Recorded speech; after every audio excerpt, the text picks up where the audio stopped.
Buenos días, alumnos de segundo de secundaria. Hoy trataremos sobre la creación literaria. Crear es componer, es inventar. Entonces se va a hablar sobre el invento o la creación de obras literarias. Veamos la creación literaria.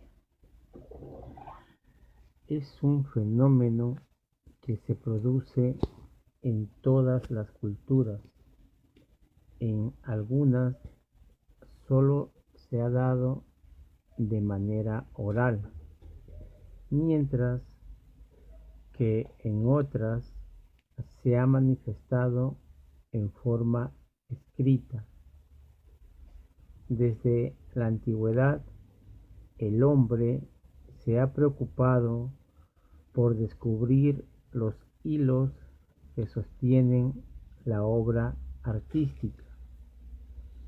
El primer cuerpo de reflexión que analizó y discutió el concepto de la creación y que describió los diversos géneros fue la poesía de Aristóteles. Existen otros tratados de este tipo, como la de Horacio, dirigida a los jóvenes hijos de noble que se iniciaban como escritores.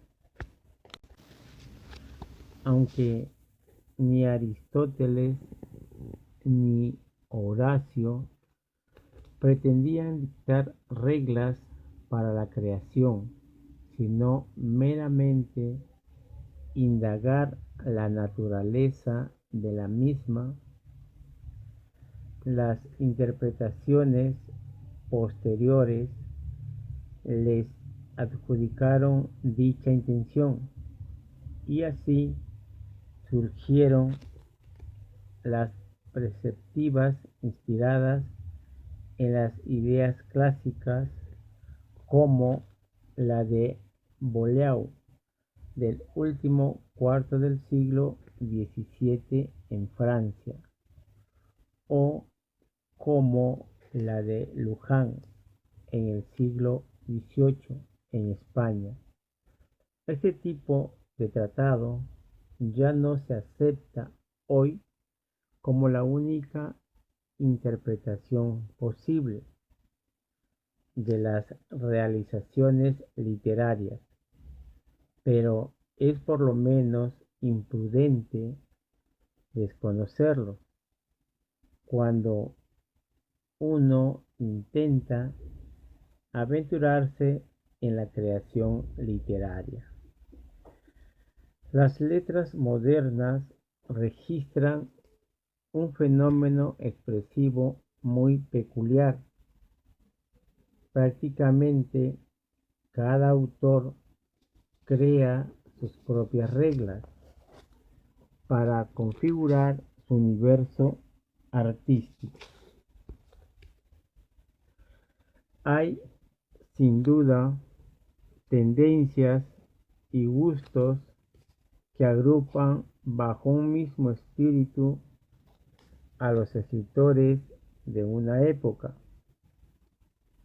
pero ni siquiera estos movimientos o escuelas los ciñen a preceptos o regulaciones.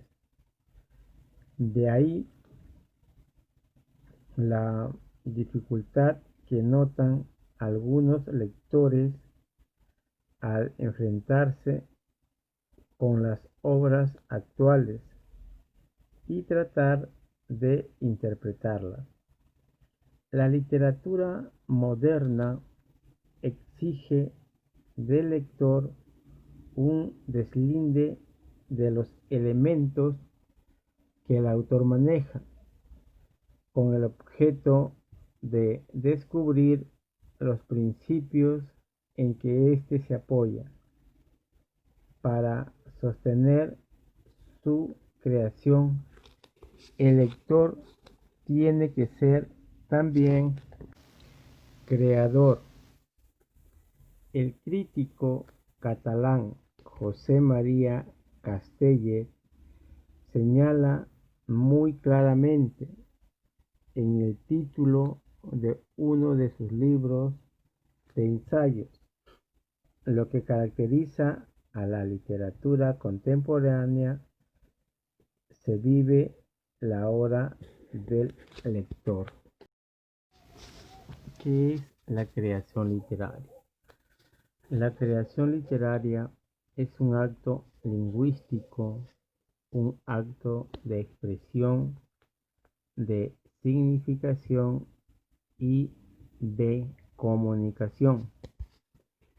Como cualquier otro hecho del lenguaje, el texto creado es un mensaje emitido por un emisor y recibido o captado por un receptor, transmitido por un medio de transmisión o transmisor, producido en una situación histórico-social, en un contexto lingüístico literario determinado, referido a un referente y cifrado conforme a un código. Si recordamos nosotros, digamos, con los elementos de la comunicación que son emisor, receptor, no, el emisor en este caso vendría a ser, es el creador de la obra literaria, o sea, el autor.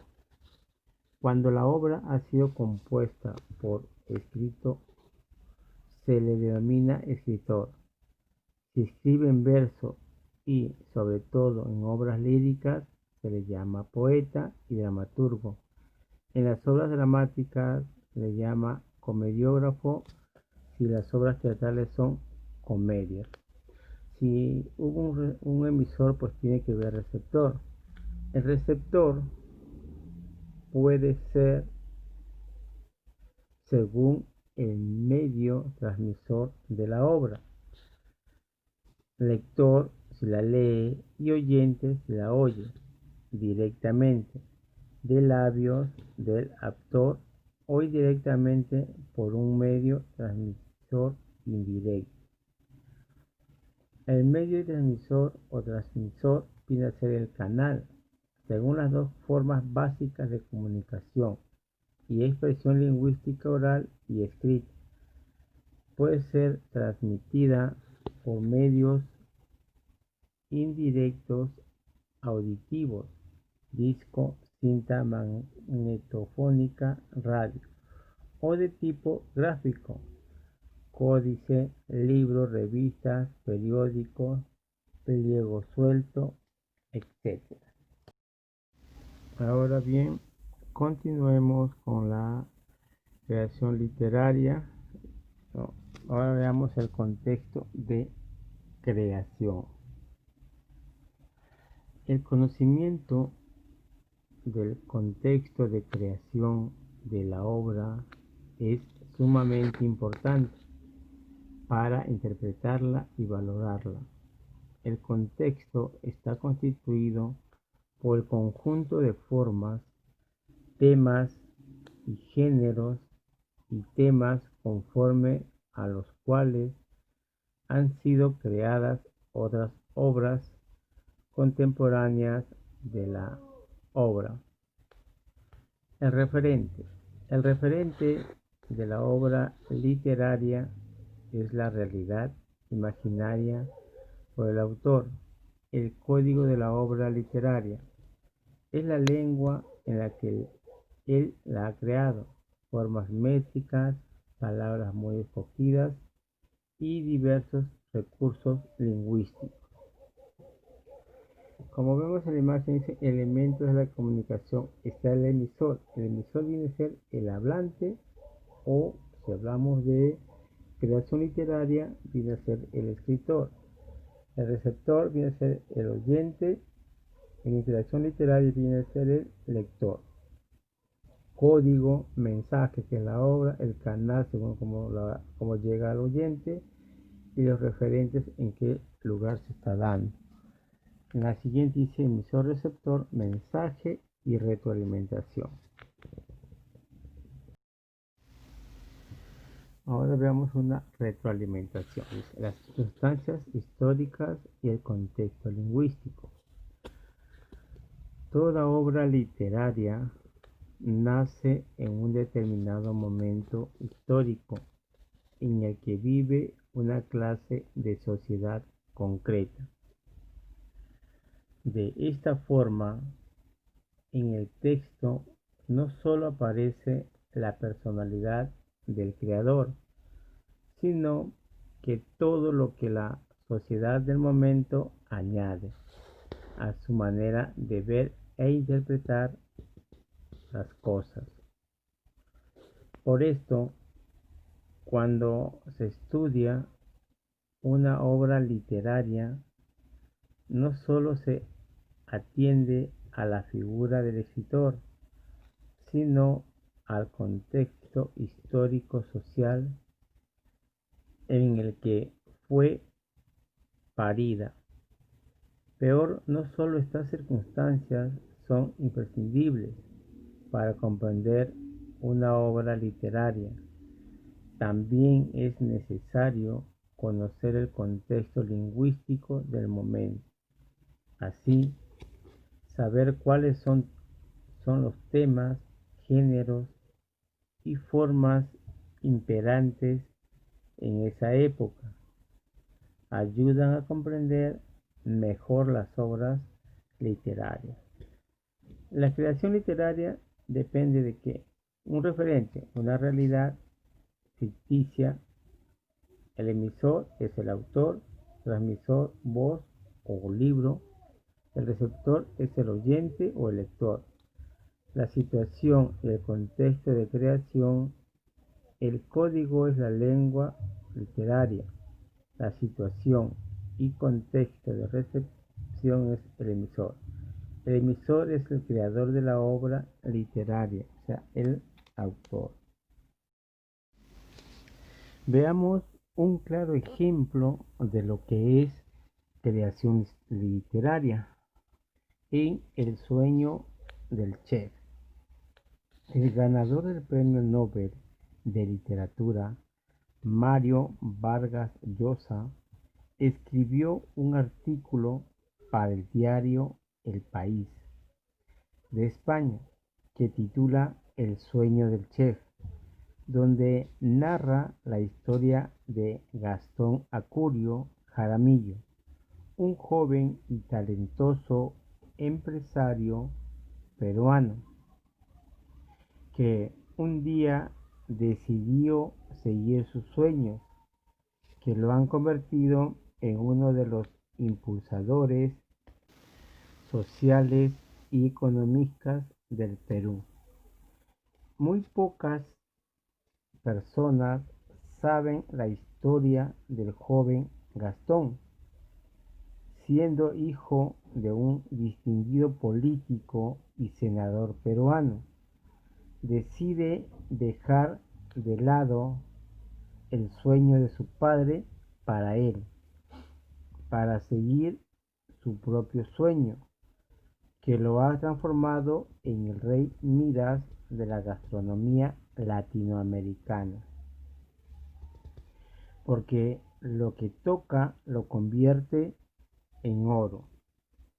Su padre soñaba con verlo convertido en un distinguido abogado, por lo cual no dudó en enviarlo a España a seguir estudios de Derecho en la famosa Universidad Complutense de Madrid.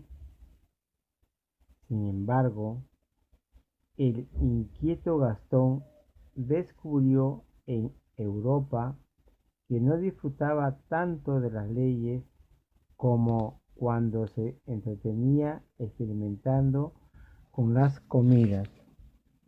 Esto se encuentra en las páginas 178 y 179 de su libro.